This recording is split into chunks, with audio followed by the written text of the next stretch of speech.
This is voting day. This, we might say, is a picture of people exercising their democratic freedom. Yet the subject on the ballot is a symptom of a denial of democracy and a contradiction of freedom. The date is April 2nd, 1963. The place, Berkeley, California. The issue, an ordinance that would ban discrimination in housing for reasons of race, color, religion, national origin, or ancestry. And if conciliation fails, it sets up fines and jail sentences for violators. By race, color, religion, or national origin, the ordinance means Negroes. And Negroes are discriminated against when they try to rent or buy a place to live. No one in Berkeley argues these points, and no problem is closer to the voter's conscience. As proof, a record 82% will go to the polls on this day. The city is split a dozen ways in a municipal agony fanned by fear, hope, dedication, bewilderment, crusading zeal, and outright prejudice.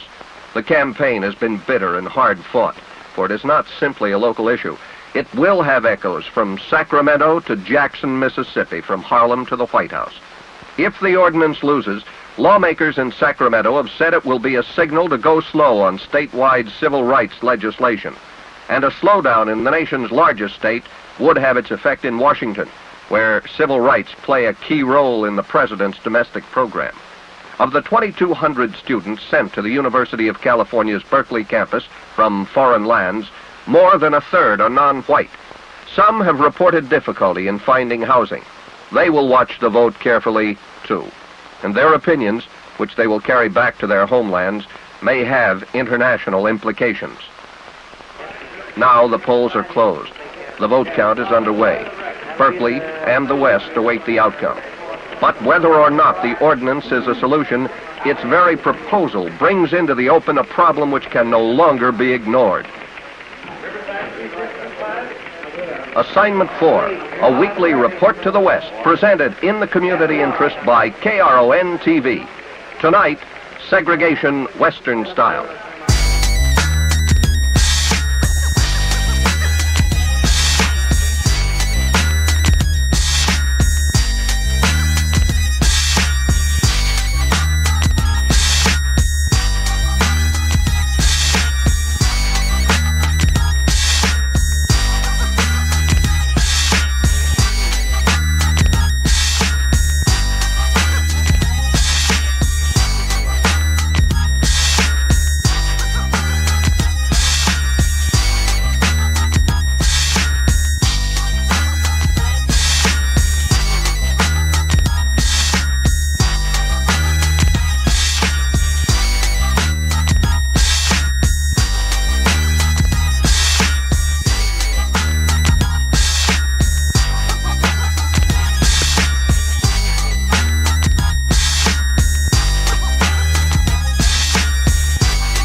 Berkeley, the state, and the nation watch as the vote is tallied on the ordinance that would make housing discrimination a crime. On the 8th floor of the American Trust Building is the campaign headquarters of those opposing the ordinance. Real estate groups, business interests, property owners, private citizens, working under the banner Citizens League for Individual Freedoms. Spokesman for the League is its executive director, public relations man, Robert Weinman. A half-mile away, in an old storefront building, is the headquarters of those supporting the ordinance. Civil rights groups, churches, the League of Women Voters, much of the academic community associated with the university, coordinated by an organization called Citizens for Fair Housing. Among its spokesmen, Frank Quinn, a Berkeley resident who heads San Francisco's Council for Civic Unity. By 10:30, the trend is established. The balloting is close. A record number of voters have gone to the polls, and the housing ordinance is losing. By midnight, the outcome is known. The ordinance is defeated by a margin of less than 3%. All Berkeleyans, regardless of race, color, creed, religion, or national ancestry, can be proud of the outcome of the vote here in Berkeley today. The whole world has been waiting for the decision of the people of Berkeley to have cast their ballots. And the decision has been made. A bad and a very vicious law has been defeated. It's a bad law because of the fact that it deprives every individual of their private property rights, which is guaranteed under the Constitution of the United States, and it eliminates all freedom of choice, which is also guaranteed under the Constitution of the United States as far as individuals disposing of their private property. The ordinance lost by 2,400 votes. Actually, if we'd been able to change 1,200 minds, we could have had a majority. I think we could have gotten those votes if there had been more understanding of what this ordinance really would do, and particularly of what it would not do. I think a lot of dust was thrown into the air that got into the eyes of the voters of Berkeley. The dust about constitutional issues, the misdemeanor provision, and I think the Berkeley voters tomorrow and in the days coming will sit down and will look to see what they really did vote against. Was it really so bad? This is the city which considered the housing ordinance and turned it down. A community in one way as cosmopolitan and sophisticated as any on earth, and in another way as conservative and provincial as Sioux City, Iowa, or Mountain Grove, Missouri. It is a city dominated by the largest university in the West and dependent on this campus, which each year pumps a $70 million payroll into Berkeley's economic arteries. The 3,300 members of the university staff make this an intellectual center with more Nobel Prize winners than any other American community. But it is also a town of conservative commercial interests, which until just 2 years ago dominated its civic life. And it's a working man's town, a center of industry in which some 300 factories and manufacturing concerns have a yearly payroll of $44 million. It's a suburban town, the home of thousands of workers who commute each day to jobs on the San Francisco side of the bay. And to the embarrassment of Berkeley's Chamber of Commerce, it's a city of declining population. While the rest of the Bay Area is booming, Berkeley, like San Francisco, has declined in population during the past decade. And although Berkeley's total population slipped by over 2,000 between 1950 and 1960, the Negro population gained 64%. Most of the Negro population of Berkeley lives here in the southwest corner of the city, a tight little island of segregated housing, an often well-kept and tidy ghetto that has reached its saturation level and is gradually expanding north and east. This is the borderline, Shattuck Avenue. With extremely rare exceptions, it is simply understood that Negroes do not move beyond this line. Here, where the homes begin to climb into the hills and well-tended gardens look down on the thickly settled flatlands, it is virtually impossible for a Negro to rent or buy a home. The average Negro population here is only 0.3%. Part of this segregation is, to be sure, economic. Most Negroes simply cannot afford to live here. But even those who can find themselves effectively shut out. In a home overlooking the bay at 1159 King Court in El Cerrito lives an attorney who moved to the Bay Area 15 years ago. A graduate of Columbia Law School, he is the father of 5 children. His wife, also a college graduate, is a former librarian at the University of California. It might seem that this family would be a welcome addition to any neighborhood, but such is not the case, for Charles Wilson is a Negro. Yes, we moved to Berkeley in 1954 from San Francisco, mainly because I was practicing law in the city of Berkeley. We had difficulty getting a house then, and we were moved to 1433 Hearst. It just happened that we knew the owner of the property, who was a lawyer and was friendly toward me. Therefore, he agreed to sell me his home. There were some objections from the neighbors, but it blew over. My family increased in the last 2 years, and there was need to get a larger place. We looked for over a year in Berkeley because we were interested in living in Berkeley. We looked for over a year, and could not find a place to live. We got the same old excuses that it would be unfair to our neighbors. We just sold the house. You wouldn't be happy here. The owner is overseas and won't be back until next year. All of these excuses were given. Finally, reluctantly, we had to move out of Berkeley to a place in El Cerrito. And here again, the only reason we got the place in El Cerrito is because the owner was a friend of the family, of our family. He knew me and agreed to sell to me. How Charles Wilson's story illustrates not just a Berkeley problem, but segregation throughout the West is a matter we shall look into next. How widely is segregation practiced in the West? Some indication may be gained by visiting the classified advertising department of the Metropolitan newspaper. This is the classified department of the San Francisco Chronicle.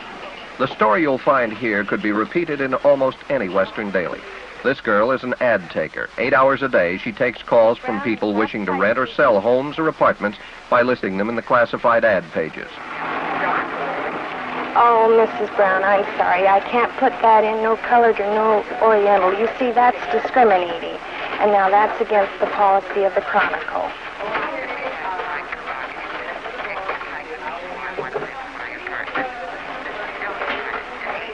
Oh, yes, but see, the Chronicle is only trying to help you. You see, you would be violating a civil and a state and a civil law. What kind of law? Different state to me telling me I can't stay one in my own apartment and my statement is. No, I'm sorry. Thank you very much. Thank you. Bye. What you've just heard is not an isolated case. It happens many times every day. How often do people try to place racially discriminatory ads, and who tries to place them?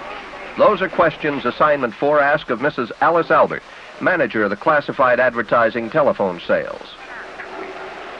We get approximately 200 requests for advertising with discriminatory statements weekly. Most of the advertisers would like to put in such terms as no colored, no oriental,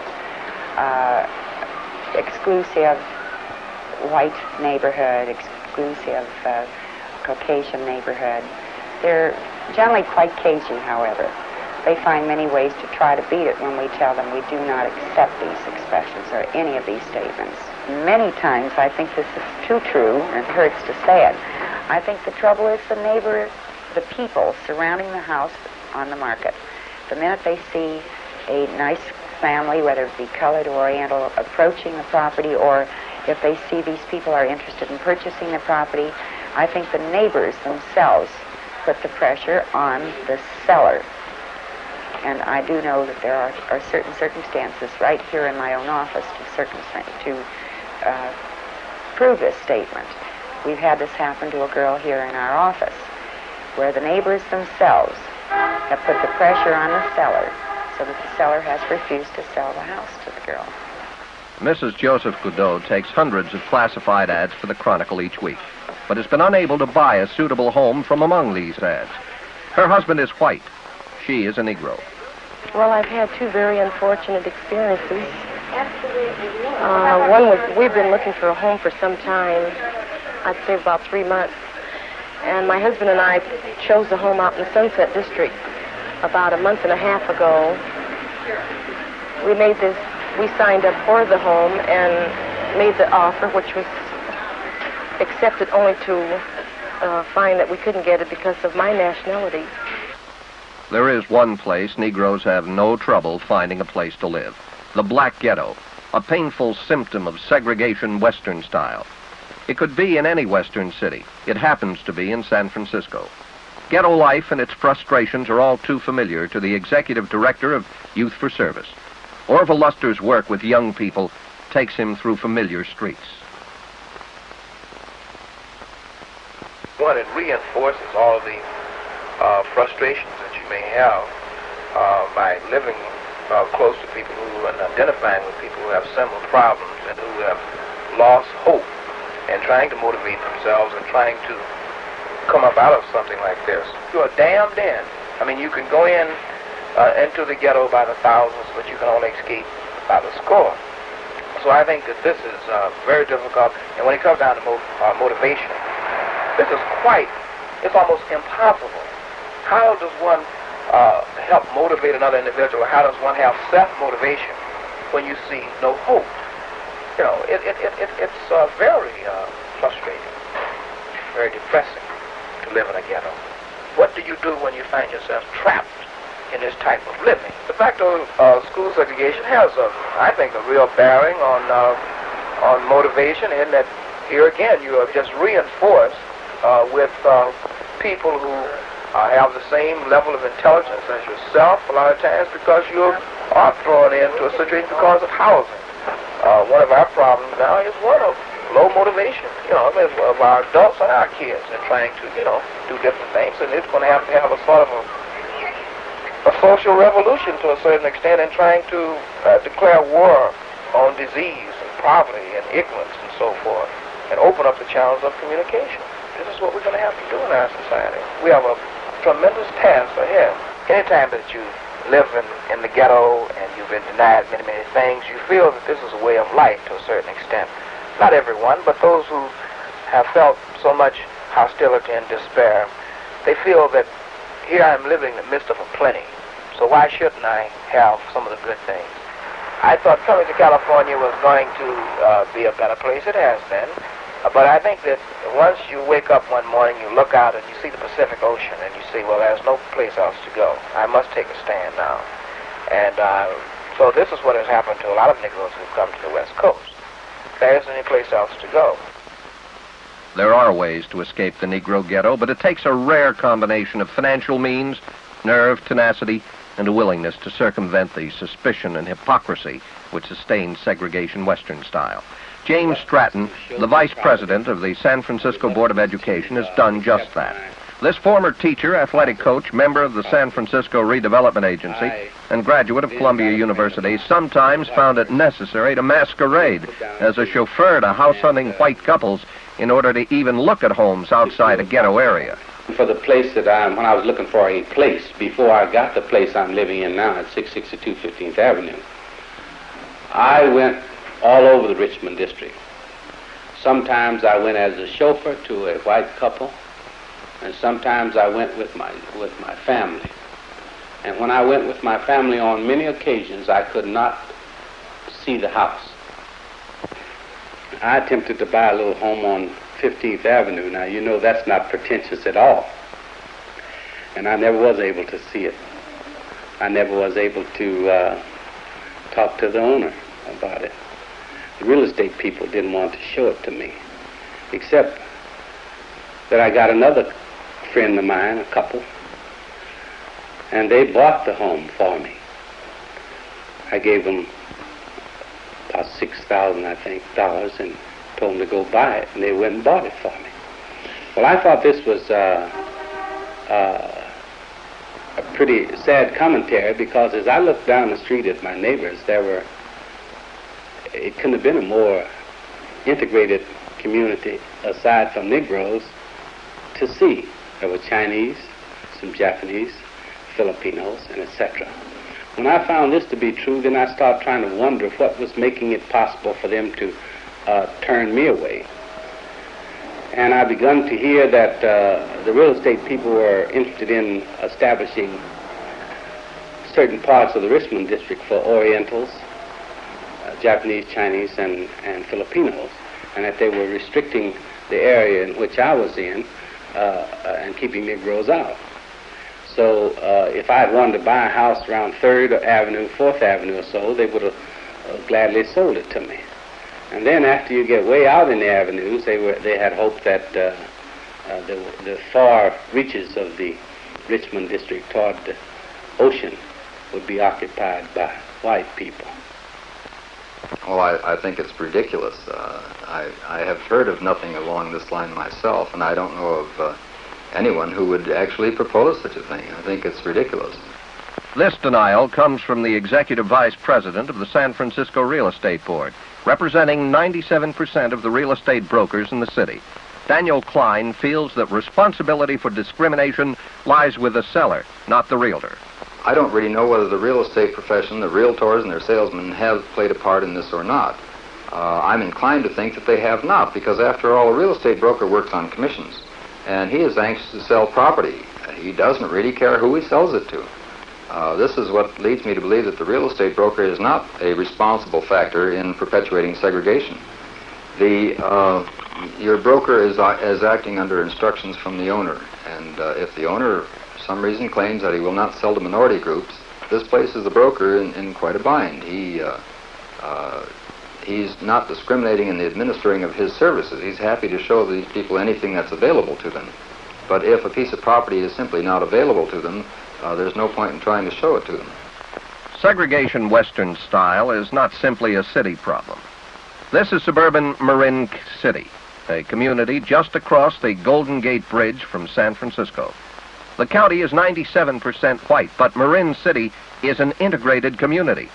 Built during the war years as a temporary housing project, the original buildings have long ago disintegrated into a suburban slum, but new apartments and houses are rising to take their places.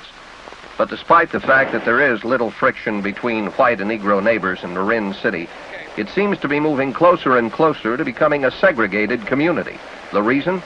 As the old buildings are condemned, white families are able to find other housing in Marin County, and Negro families are not. Thus, even as the bulldozers scrape from the earth the site of new housing in Marin City, the Western-style segregation which surrounds it threatens to turn a community that has been successfully integrated for 20 years into a suburban ghetto dressed in modern architecture. The span of a continent separates California from Mississippi and Georgia, and often the white Californian indulges himself in the comfortable fiction that racial segregation is exclusively a phenomenon of the South. Yet the black ghetto, the product of segregation Western style, is an ever-growing thorn in the conscience of the West. We have not presumed to suggest a panacea, for no solution will be easy. But it would seem self-evident that an answer must be found, for this is a voice growing stronger, one which will not go unheeded. I thought coming to California was going to be a better place. It has been. But I think that once you wake up one morning, you look out and you see the Pacific Ocean and you say, well, there's no place else to go. I must take a stand now.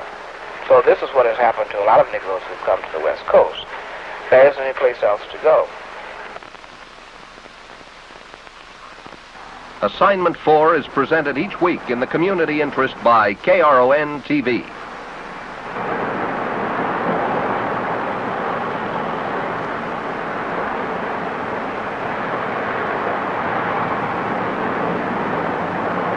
Be with us again next Monday at 6:30 for another Report to the West on Assignment 4.